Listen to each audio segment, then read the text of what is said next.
একাদশ শ্রেণীর আলোচনা করেছিলাম ধ্বনি পরিবর্তনের সূত্র নিয়ে। আজকের বিষয় ধ্বনি পরিবর্তনের কারণ। ধ্বনি কী কী সূত্রে পরিবর্তিত হয় সেটি আমরা দেখেছি। আজ কেন ধ্বনি পরিবর্তিত হয় তা নিয়ে আমরা আলোচনা করব। উচ্চারণের শব্দ বা পদমধ্যস্থিত স্বর বা ব্যঞ্জনধ্বনির যে পরিবর্তন তাই ধ্বনি পরিবর্তন।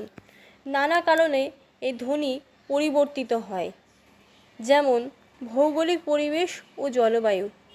ভৌগোলিক অবস্থানের উপর দেশের আবহাওয়া নির্ভর করে এবং আবহাওয়ার উপর দেশের অধিবাসীদের দৈহিক গঠন ও শারীরিক প্রক্রিয়া নির্ভরশীল। ভূপ্রকৃতি রুক্ষ হলে ভাষা হয় কর্কশ, আর কোমল হলে ভাষা হয় মধুর। পশ্চিমবঙ্গের পুরুলিয়ার ভাষা যেমন কর্কশ। আবার যদি আমরা হুগলি হাওড়ার ধ্বনিগুলি দেখি তাহলে দেখব সেগুলি অনেক বেশি সুন্দর, অনেক বেশি মিষ্টি। দুটি ভাষা সম্প্রদায়ের সহাবস্থান। যদি দুটি ভাষা সম্প্রদায় বিশেষ অঞ্চল বা সীমানা অঞ্চলে অবস্থান করে তাহলে দুই ভাষার প্রভাবে ধ্বনির মূলধ্বনির কিছুটা পরিবর্তিত হয়। যেমন কেরা বাংলার ভাষীর উচ্চারণে আমদের হয়ে যাচ্ছে হানদের বা হামদের। উপভাষার ভাষী ও বিভাষার বাকছাদ। বিশেষ অঞ্চলের ভাষীর বিভাষা বা গৃহভাষা অনুযায়ী ধ্বনি সৃষ্টি করলে মান্য ভাষার ধ্বনিটি রূপান্তরিত হয়। যেমন শালা বঙ্গালী উপভাষায় হয়ে যাচ্ছে হালা। অন্য ভাষার বা উপভাষার মতো উচ্চারণ। মান্যভাষী যদি উপভাষা বা অন্য একটি স্বতন্ত্র ভাষার উচ্চারণের ভঙ্গিতে কোনো বাকধ্বনি সৃষ্টি করে তবে তাকে ধ্বনি পরিবর্তন হয়। যেমন কাম সারছে। উচ্চারণের ত্রুটি, আরামপ্রিয়তা ও অনবধানতা। উচ্চারণের ত্রুটির জন্য অনেক সময় বুঝতে এবং শুনতে বা ধ্বনির পরিবর্তন দেখা যায়, ধ্বনি বিকৃত হয়। বক্তার উচ্চারণের শ্রোতার শ্রবণে একটি ঘটলে ত্রুটি যদি হয় তখন সেটি ধ্বনি বিকৃতি হয় এবং যার ফলে ধ্বনি পরিবর্তিত হয়।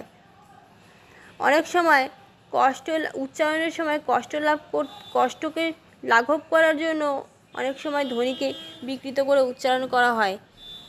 এটিও ধ্বনি পরিবর্তনের একটি উল্লেখযোগ্য কারণ।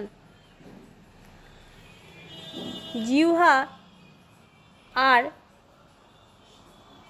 আড়ষ্টতার কারণেও অনেক সময় দেখা যায় যে ধ্বনি বিভিন্ন সময় বিভিন্নভাবে পরিবর্তিত হচ্ছে।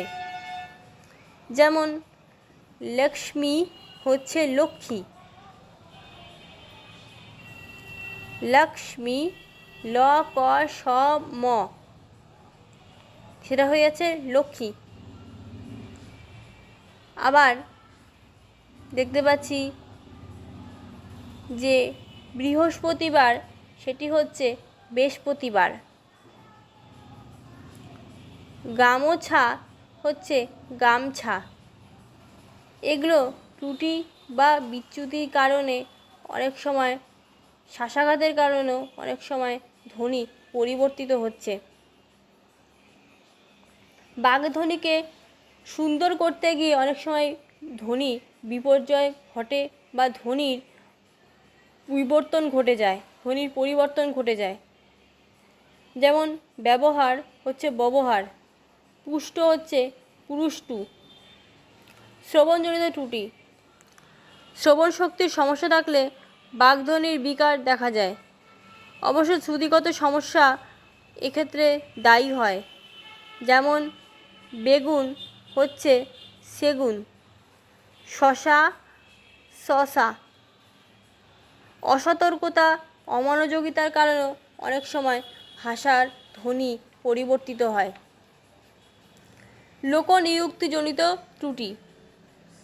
লোকনিযুক্তি বা অজ্ঞতার কারণে সঠিক উচ্চারণের পদ্ধতি না জানার কারণেও অনেক সময় দেখা যায় শব্দ বদলে যায়, ধ্বনি বদলে যায়। যেমন ইংরাজি ক্ষেত্রে স্টুপিড হয়ে যাচ্ছে স্টুপাট। দ্রুত উচ্চারণ, হড়বড় করে ধ্বনি উচ্চারণ করলে অনেক সময় ধ্বনি বিকৃত হয়। দ্রুত তালে কথা বললেও অনেক সময় ধ্বনি বিকৃত হয়। আবার না থেমে যদি আমরা উচ্চারণ করি তাহলেও ধ্বনি বিকৃত হয়।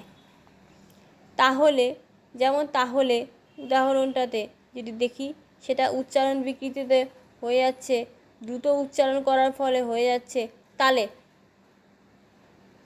কাম আর মোক্ষ হয়ে যাচ্ছে কামার মোক্ষ। ধ্বনি বিপর্যয়, দুটি ধ্বনির পারস্পরিক স্থান যদি বদল হয় তাহলে শব্দ বা শব্দ মধ্যস্থ শব্দগুচ্ছ নির্ভরও হতে পারে। যেমন মাসকলাইয়ের ডাল হয়ে যাচ্ছে ডাসকলাইয়ের মাল। সংক্ষেপকরণ, একটি শব্দকে সংক্ষেপে উচ্চারণ করলে শব্দটি সংক্ষিপ্ত হয়ে যায়। যেমন হেডমাস্টার হয়ে যাচ্ছে হেডু। সাদৃশ্যজনিত ধ্বনি সৃষ্টি, একটি বিশেষ ভাষা ভাণ্ডারে একটি শব্দের সঙ্গে মিল রেখে বাগধ্বনি সৃষ্টি হতে পারে। যেমন রোদসী সাদৃশ্যে কন্দসী। এছাড়া বিভাষাগত প্রভাব, যুগ বা সময়ের পরিবর্তন, শব্দস্থ ধ্বনির প্রভাব, জন্মগত রোগবিকার জনিত বাকযন্ত্রাদির সমস্যা ইত্যাদি নানাবিধ কারণে ধ্বনির পরিবর্তন দেখা যায়। তার এভাবেই ধ্বনি পরিবর্তিত হয়। এই সমস্ত কারণের জন্য ধ্বনি পরিবর্তিত হয়। ভিডিওগুলি ভালো লাগলে অবশ্যই চ্যানেলটি সাবস্ক্রাইব করবেন এবং ফেসবুকে বঙ্গ একাডেমি পেজটি ফলো করবেন। এবং নোটসটা যদি দরকার হয়, এর পুরো নোটস, তাহলে অবশ্যই কমেন্ট বক্সে লিখবেন এবং যোগাযোগ করবেন, আমরা নোটস দিয়ে দেব। এই ভিডিওগুলি ভালো লাগলে অবশ্যই লাইক, কমেন্ট, শেয়ার এবং চ্যানেলটাকে সাবস্ক্রাইব করে দেবেন এবং সাথে থাকবেন।